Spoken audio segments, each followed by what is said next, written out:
Muy buenos días a todos. Nos encontramos hoy con un gran actor de gran trayectoria, un académico del arte escénico, Juan Ángel. ¿Cómo te encuentras hoy? Muy bien, muchas gracias. Vale, muchas gracias a ti por aceptar mi invitación. Bueno, te he invitado hoy para hablar un poco sobre el arte escénico, sobre tu carrera profesional de actoral. Entonces, cuéntame un poquito cómo fue tus inicios de la profesión de actuar, de cómo llegaste a este lindo arte. No, la historia es muy sencilla, digamos, es un entorno escolar favorable al tema, es un profesor de colegio y la amiga de mis padres. Y lo primero es que escribo una obra de teatro y la segunda es que participo en un montaje y a partir de ahí la vocación ya estaba clara y el encanto por lo que Claro. por el oficio y seguí, digamos, primero en entornos escolares y después ya se volvió una profesión, estudié, después de estudiar trabajé casi que en un teatro escuela, que fue el Teatro Libre. Cuando yo trabajaba ahí estaban preparando la escuela, ¿sí? Todo lo que antecedió, digamos, la escuela del Libre, que hoy en día es una escuela pues muy reconocida. Estábamos nosotros, un grupo de actores, dispuestos a aprender un montón de cosas y ellos iban estructurando la escuela y aprendiendo temas. Y así fue como para mí en realidad la experiencia en el Libre fue una experiencia de aprendizaje. Y después hice una maestría y después empecé a trabajar. Pues ahí ya la cosa estamos hablando de casi 40 años, 41 años desde que terminé lo que yo considero mi primera escuela, pues. Claro que sí, si a ti te pusiera, digamos, a definir qué es el arte escénico o el de actuar, ¿cómo la definirías tú? No, yo creo que la relación para mí de las artes y del particular del arte escénico, como tú lo llamas, el teatro o de alguna manera pues la interpretación, el cine y las historias, es la relación con el público. Lo que define por qué hacemos esto es por el público, por la sociedad en la que estamos. Lo que le pasó al ser humano es que se reunía después de cazar mamuts o antes de cazar mamuts y celebraban. Y en esa celebración a alguien se le ocurrió bailar, a otro cantar, a otro echar carretazo y a otro contar cómo fue que se cazó el mamut, al otro planear cómo se iba a cazar el mamut. Estoy inventando, por supuesto. Eh, y ahí surge además la especialidad del que mejor lo cuenta, el que mejor planea, el que mejor organiza y el que mejor hace la historia. Entonces, yo creo que lo fundamental es el otro, lo que ocurre alrededor de la hoguera, lo que ocurre alrededor del encuentro, lo que ocurre es la relación con los demás lo que importa.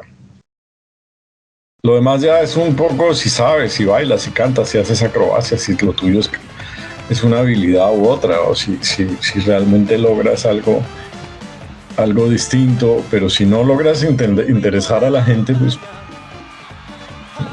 no tiene mucho sentido. Claro, eso es importante lo que mencionas.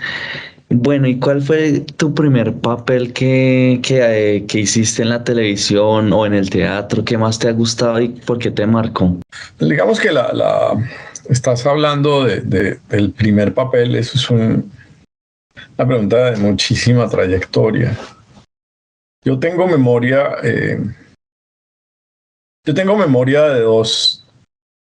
de haber estado haciendo el matrimonio de la Tour Eiffel de Cocteau.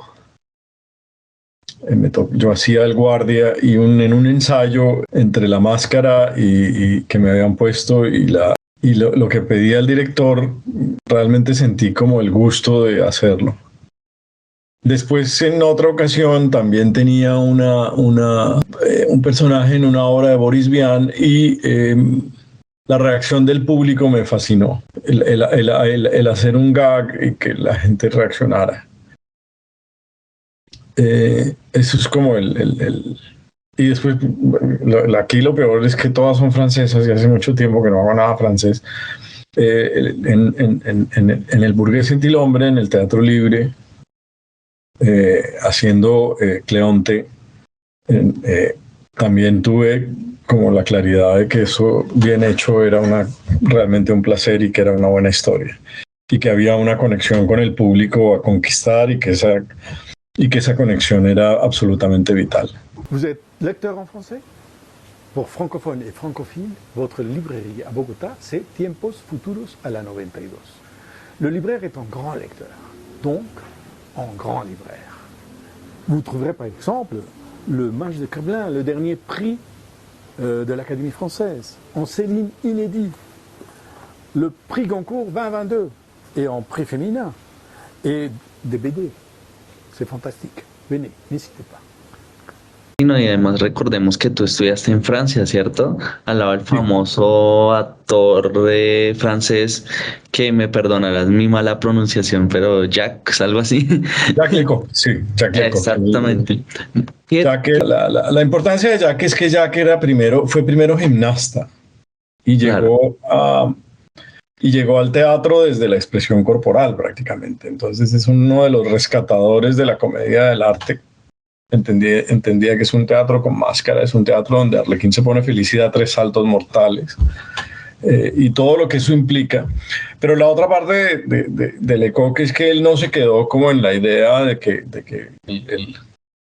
el mimo debía pintarse la cara de blanco y imitar la pared, sino que el mimo debía copiar la vida. Y yo lo que más recuerdo de Lecoq es una entrevista que le hicieron a raíz de los 25 años de su escuela, y él contestó que lo que a él le gustaba, a lo que él le dedicaba su carrera y a él lo que él le parecía lo más importante era la vida.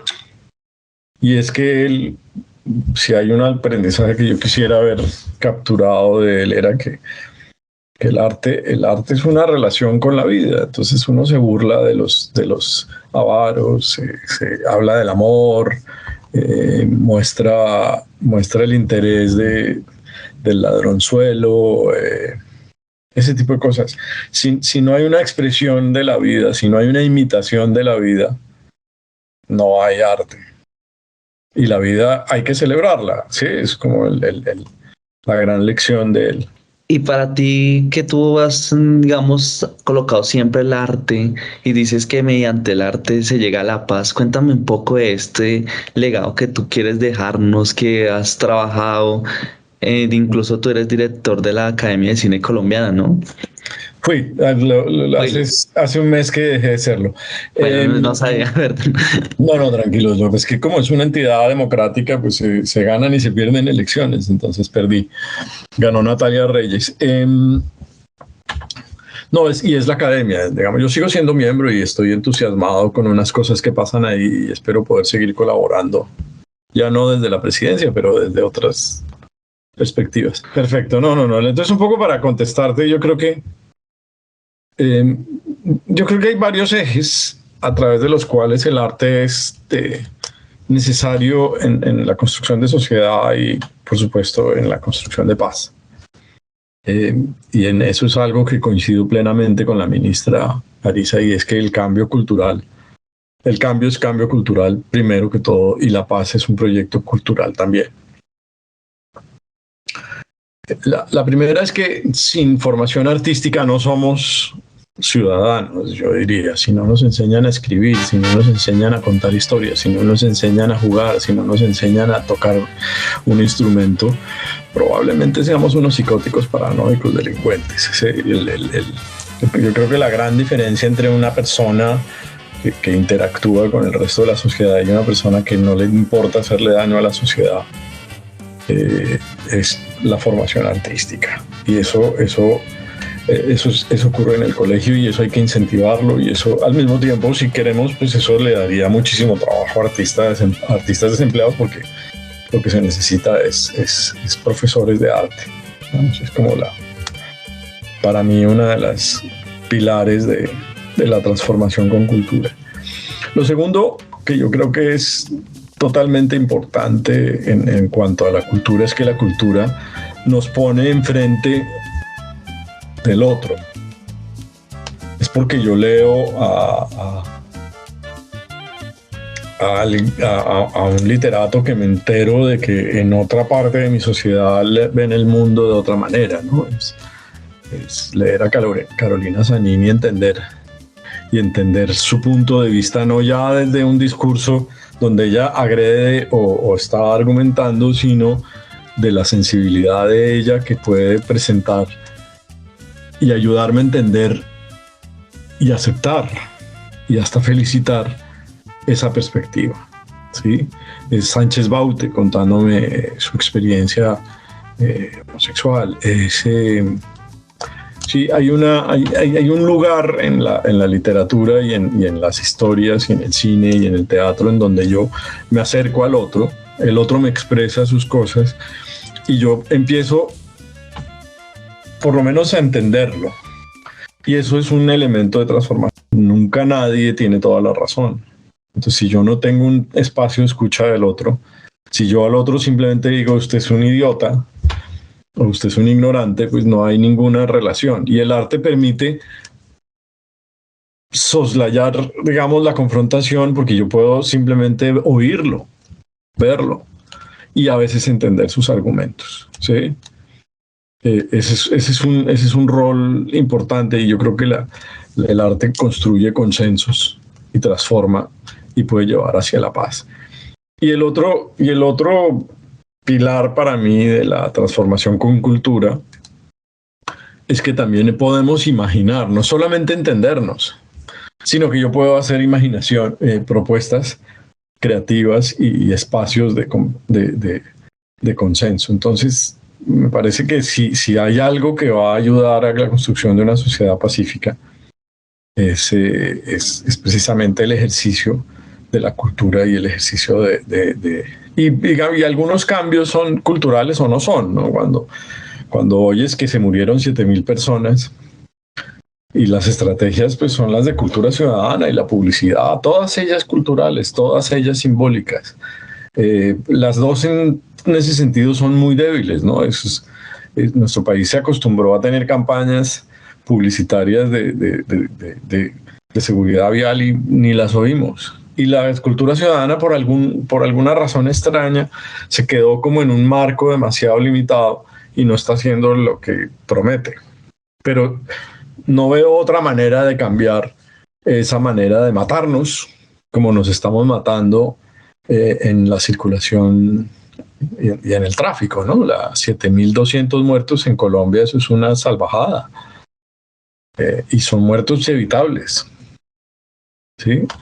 Y así, pues la cultura tiene miles de facetas y pues en realidad la civilización es cultura. Entonces, pues si es cultura por la civilización la construimos con cultura, con diálogo, con historias, con propuestas, con espacios de deliberación. Y es muy importante lo que mencionas porque al fin y al cabo lo que distingue a una sociedad a otra es su cultura, ¿no? Esa es la parte de la idiosincrasia de cada sociedad, su música, su arte. Sí. Además pues ese es otro factor importante de la cultura, y es que pues, una de las primeras cosas que hay que hacer para convivir en paz es definir quién soy, y mi cultura es mi definición, ¿no? Mi manera de vestirme, mi manera de pensar, la música que oigo, lo saludo, todo eso, ¿no? Claro que sí.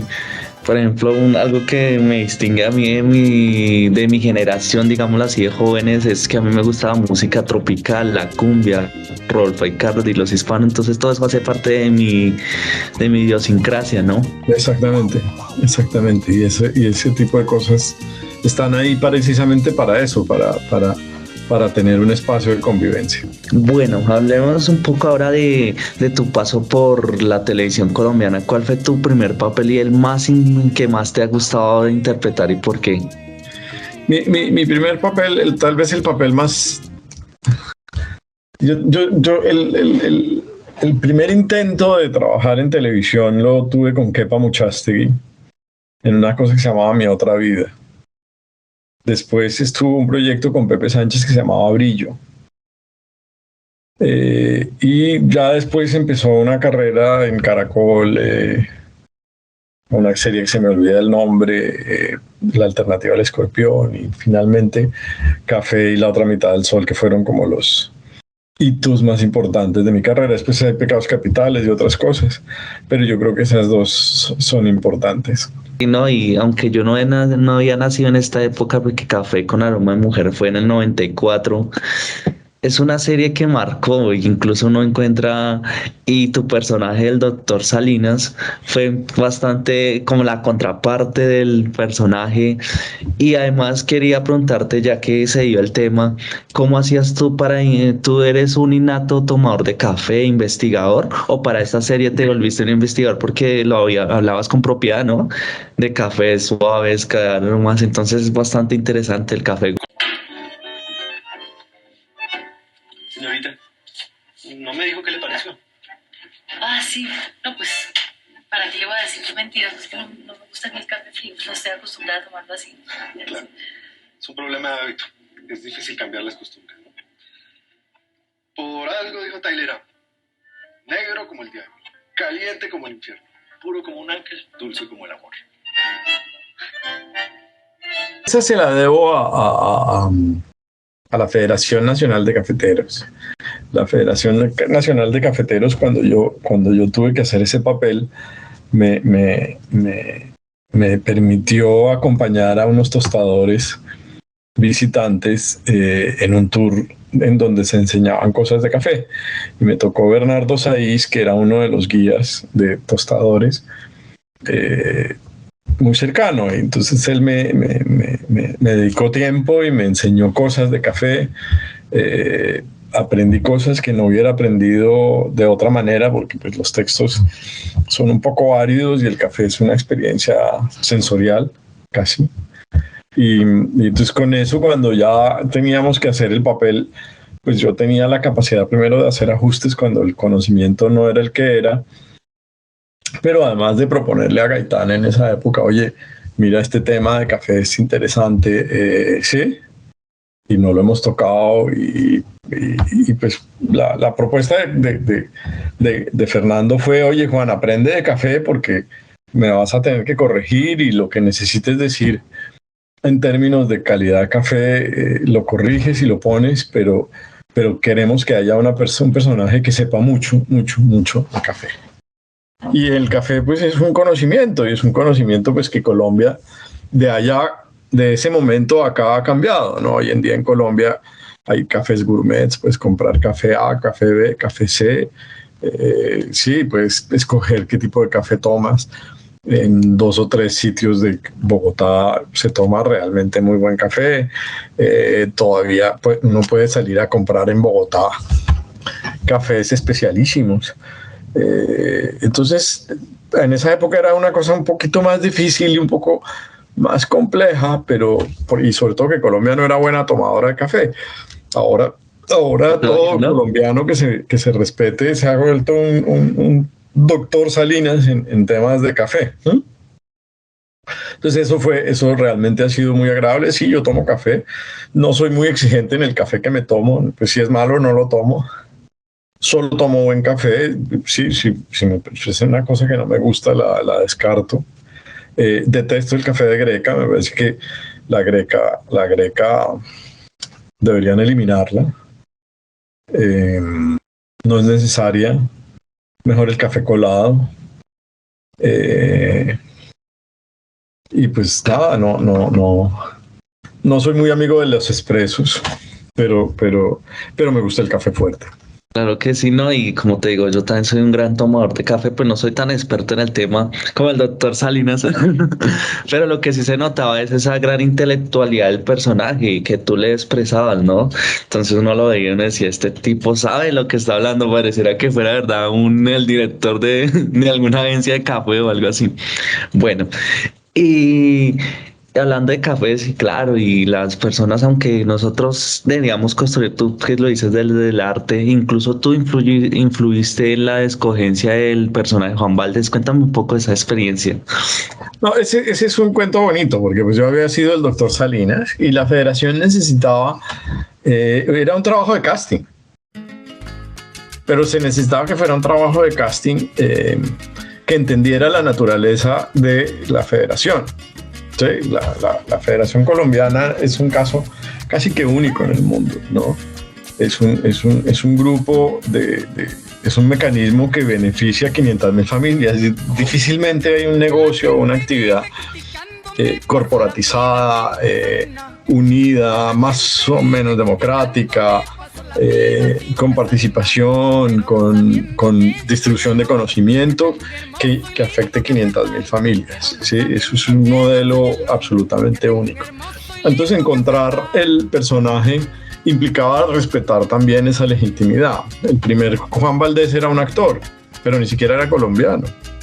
Y el segundo era un publicista, pero muy colombiano y muy cafetero, ¿sí?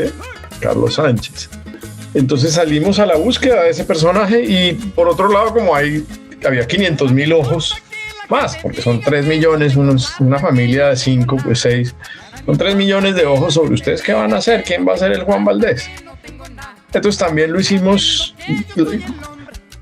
con una búsqueda de legitimidades, pero eso es todo un tema de la federación. Yo ahí era un empleado de la federación, ¿sí?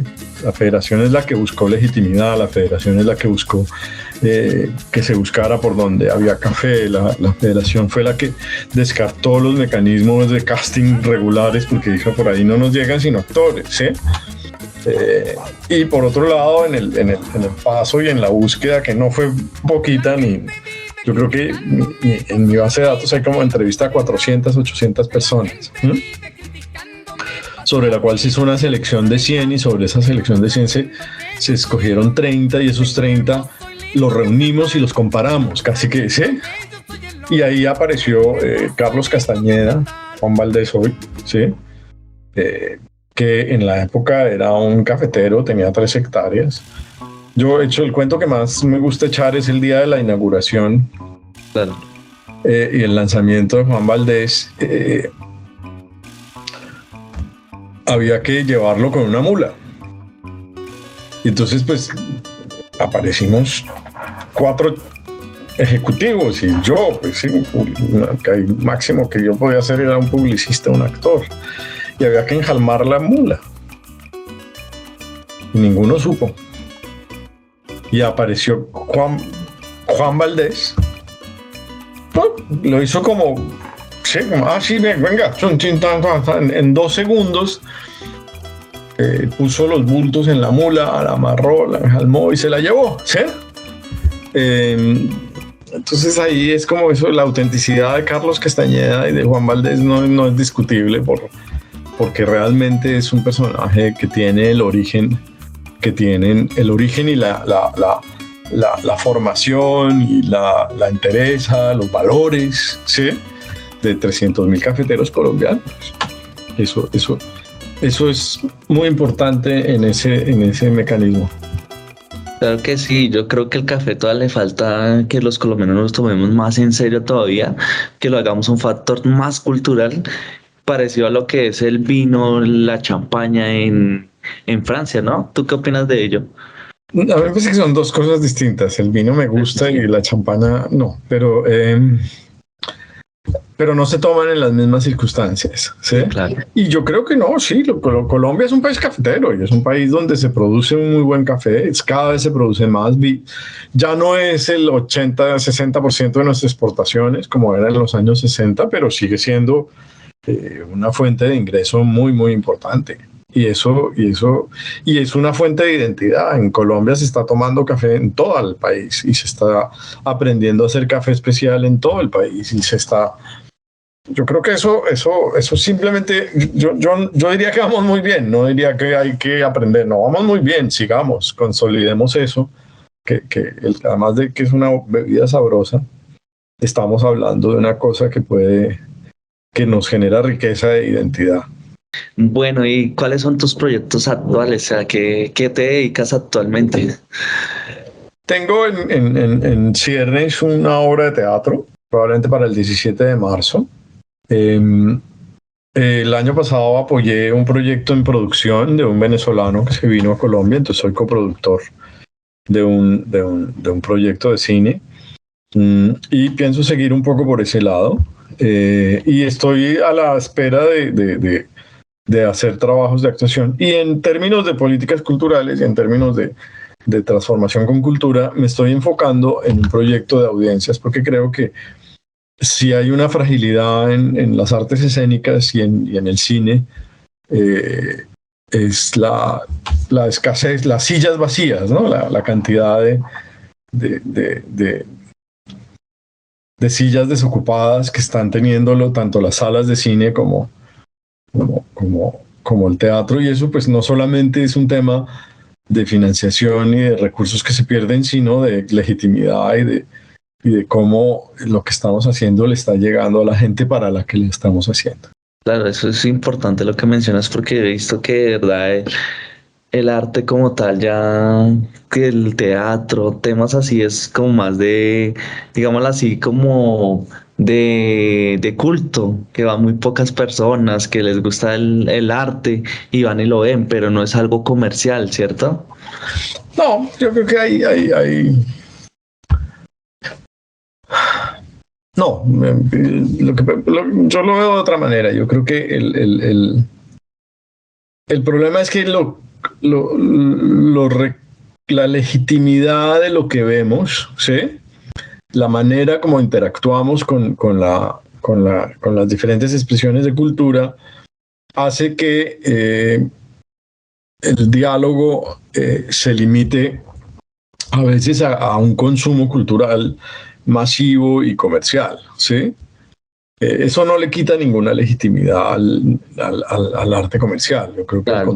al contrario, lo que tenemos que entender es que el arte comercial, si algo captó, es cómo atraer público y cómo dialogar con el público, porque si un alcalde pone Encanto como producto, es porque Encanto no solamente ahí hay un éxito comercial, ahí también hay una interacción, hay una comprensión. Uno podrá discutirla, ¿sí? Y hay gente que puede estar en desacuerdo con eso, pero ahí hubo un logro por lo menos identitario a relacionar. Lo que pasa es que las voces culturales pues no son unívocas, no hay una sola manera de entender qué es lo colombiano. Entonces hay que oír a los otros, pero esos otros a veces se pierden porque no hay un esfuerzo o no hay una política o no hay un resultado, miremoslo así, de audiencia. Entonces uno no puede pretender que un grupo de teatro local de una ciudad pequeña tenga 5 millones de espectadores, pero es que a veces no tiene ni siquiera 50, ¿sí? Ese es como y entre más tenga mejor, y entre más dialogue mejor, y si tiene muchos espectadores, va a probablemente tener apoyo, ¿sí? Si tiene muchos espectadores, así no recaude en dinero, va a tener legitimidad ante la alcaldía, ¿sí? Y si tiene espectadores interesados, lo que proponga va a suscitar o polémica o interés o transformar. Entonces, pues el trabajo sobre el espectador no me parece un trabajo secundario. Y es bastante interesante lo que mencionas porque haces como cambiar un poco el paradigma de lo que uno piensa, ¿no? De lo que es. Bueno, ahora hablemos un poco de tú, cómo es el arte actualmente, cómo es el cine, cómo es la televisión. Bueno, yo pienso que el teatro tiene una gran oportunidad con Patricia Ariza en el ministerio. Patricia es una actriz de teatro, Patricia es una directora de teatro y muy probablemente deje implantado en el ministerio una política de teatro, sobre todo de apoyo al teatro. Y Patricia es una persona que tiene un aprecio por lo que ocurre en región importante. Y yo creo que eso va a ser significativo.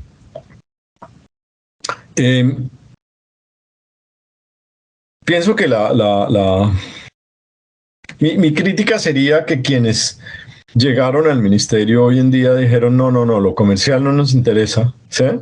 Y lo vamos a borrar, ¿sí? Entonces, en la medida en que lo borren, nos van a hacer daño, ¿sí? Porque la sostenibilidad de algunos proyectos podría estar en riesgo. Y yo no creo, pues al Estado no le alcanza la plata para subvencionar todo el arte. Se necesita mecanismos para que las organizaciones tengan capacidad de recaudo propio. Eso es como lo que yo diría. Sin embargo, pues no destrozaron proyectos como Cocrea o la ley de cine, y eso desde el punto de vista económico puede significar mucho, entre otras porque hay unos ciudadanos que se llaman empresarios, que tienen recursos, y esos ciudadanos convocados a la cultura pueden no solamente interactuar y decir cosas interesantes, ¿sí? Y entenderlo y ver la sociedad de manera distinta, sino de repente pues apoyarlo, y las leyes como Cocrea y ley de cine y los descuentos tributarios son una manera de atraer ese tipo de interés. Eso por un lado, por el lado económico. Y por el lado, pues como te digo, yo pienso que desde el contenido Patricia podría darle un rol muy importante en la construcción de paz a la cultura. Por supuesto, estoy seguro que al teatro lo van a hacer. Habría que ver cómo y cuál es el resultado. Y en eso pienso que el audiovisual entra en dos cosas completamente diferentes. La primera es que el audiovisual ya no es nacional. Si no empezamos a ver el audiovisual como un hecho iberoamericano, vamos a perder. La cultura y el audiovisual son un hecho iberoamericano. El que está haciendo video para toda Iberoamérica es el ganador, ¿sí? Además hay un universo extraordinario, hablamos el mismo idioma, nos entendemos más o menos lo mismo, ¿no? Cambiará alguna que otra expresión, alguna manera de decir lo mismo, pero nos terminamos entendiendo y nos terminamos compaginando en términos de quiénes somos y cuáles son las realidades de nuestro continente y de nuestra identidad de origen de habla hispana. Y al mismo tiempo ese diálogo, todos los países latinoamericanos tienen un diálogo, o ya sea con afro o con indígena, y todos somos mestizos, y ese mestizaje nos hace a todos, y eso es fantástico. Todavía estamos tal vez muy centrados en Europa, pero yo creo que es un hecho económico, pues porque Portugal y España es la 9ª potencia mundial, eso no se puede discutir, ¿sí? Y los recursos en España son muy grandes para eso, y pues los españoles tampoco la tienen clara, el mercado, y hay un mercado de audiovisual interesante. Entonces yo creo que ese es uno de los grandes futuros del audiovisual. Y eso incluye la televisión, que tiene un nuevo jugador arrasador, ¿sí? Y ese nuevo jugador arrasador se llama la plataforma. Esa es una gran pregunta. Hace 5, 6, 7, 8 años decíamos, ¿qué va a pasar en el audiovisual? ¿Sí? Ya sabemos, cambió. Ahora hay unos jugadores que se llaman plataformas. Los dos más grandes son Disney y Netflix. Warner está consolidándose como el tercero. Son de impacto global. Los chinos tienen su propio mecanismo. Probablemente la India termine también creando un propio mecanismo, pero en ambos casos el consumo sigue siendo interno. Entonces yo creo que si no entramos a hacer... Y ese gran jugador, pues es un jugador con chequera, eso no hay ninguna discusión. La plata que gana en Netflix es 50,000 veces la que puede ganarse un canal, o pudo haber tenido un canal en uno de nuestros países, y Netflix juega internacional. Pero eso tiene ventajas, y yo pienso que ese es el gran futuro del audiovisual. A mí sí me gustaría que el cine conserve la audiencia, la sala, el espacio compartido con el otro es lo más importante, ¿sí? El convivio, como le dicen a los teatreros, ¿no? El estar sentado al lado de otra persona en el mismo momento, viendo la misma barbaridad que hace el actor, esa es una experiencia incomparable. Y eso es una cosa que en cine está, y que hay que mantener, y que hay que defender, y que hay que conservar. Y la sala de cine, o el encuentro para ver cine, es fundamental. Pero pues, si no alcanzaste a llegar a la exposición de cine, pues míralo en redes, porque de repente hay algo que puedes aprender ahí, o puedes participar en la conversación, ¿sí? Si yo no pude ver una peli porque estaba enfermo, porque tenía sueño, porque tenía que atender otro problema, y todos mis amigos fueron, entonces si la veo en la plataforma, en la siguiente reunión comentamos lo que vimos todos, yo también porque lo vi en otra ventana. Eso es muy importante, pero yo sí quisiera que se preservara lo máximo la sala, ¿sí? Que se va a preservar para experiencias como este de X, que donde te salta el olor y te prende una cosa de calor, y ¿sí? Esa experiencia todavía le falta un poco, pero esa no te la puede poner una pantalla en tu casa, ¿sí? Y después viene después viene la realidad virtual, y la otra que va a ser una cosa contundente es la inteligencia artificial, ¿no? Ese es lo que yo estoy viendo en inteligencia artificial en arte me tiene pasmado, desde la redacción hasta unas imágenes. No sé si viste los afiches del Festival de Cine de Cartagena, hechos con inteligencia artificial, y ahí hay una cosa de la expresión interesantísima. Yo no creo que reemplacen al ser humano, yo no creo que eso vaya a cambiarlo todo, pero yo creo que nos estamos sintiendo ante un cambio de paradigma extraordinario. Claro. Sí. Y eso es muy importante lo que mencionas, porque en efecto la realidad virtual se proyecta como la que va a reemplazar en las actividades más riesgosas, en actividades incluso hay abogados, jueces. Ya en Lituania ya hay jueces que definen casos pequeños en la inteligencia artificial, o lo que se le llaman robots. Entonces es bastante interesante. Imagínate un jurado de robots juzgando a los actores humanos o algo así. De Sí, ¿no? jurado. Vamos a ver qué pasa con eso. Eso es O actores robots.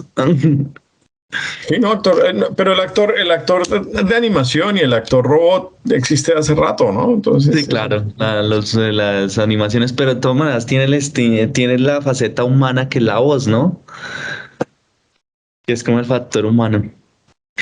yo creo que no demora en que tengamos interpretaciones, pero pues esas interpretaciones necesitan un humano detrás diciendo esto está bien o está mal. Eso no. Sí, el primero que haga un proyecto de inteligencia artificial de actuación va a encontrar, va a ser un humano. Y probablemente el siguiente también tendrá que ser un humano para que interactúe eso. Lo que pasa es que la contribución, la herramienta va a ser muchísimo más flexible, muchísimo más. O sea, yo voy a poder hacer una película con 50 actores artificiales, ¿sí? Con inteligencia artificial desde mi casa. Entonces, pues tú también harás la tuya, y ahí lo que pasa es que yo lo que creo es que, como todas las herramientas, va a multiplicar el resultado, ¿no? Va a multiplicar los resultados. No quisiera pensar que la inteligencia nos va a reemplazar y que un día el presidente de Colombia va a tener inteligencia artificial, va a ser una inteligencia artificial que nos va a gobernar. Eso sería un poquito patético, pero ya veremos. Sí, claro, uno ve todo patético, pero a futuro no. No se sabe. Y Se fue a la- la humanidad sigue siendo el objetivo principal de la humanidad. Claro. ¿No? Los robots, si no tienen la motivación humana, no existen. Claro, y además, pues ahí vamos un poquito a lo que decía Rodolfo Ginas, que esa es la pregunta difícil, lo que es la subjetividad. La máquina nunca va a ser ello, siempre Sí. va a ser algo determinado. Exactamente. Y es lo que nos distingue, digamos, a los colombianos, a los venezolanos, a los ingleses. Y entre ese conjunto de personas, cada persona es un mundo diferente, ¿no? Exacto. Yo creo que ahí estamos totalmente sintonizados. Claro que sí. Bueno, y para finalizar, para no quitarte más tiempo y agradecerte primero por haber aceptado mi invitación, ¿cuál crees que sería tu legado que quisieras ver en las artes escénicas? ¿Qué es lo que quieres expresar y cómo quieres ver el país en este campo? Y el continente o el mundo, ¿por qué no? No, el tema del legado Claro, me dejó de quitar el sueño hace un tiempo, ¿sí? sí, es verdad. No creo que sea lo suficientemente contundente como para decir, el legado, ¿sí?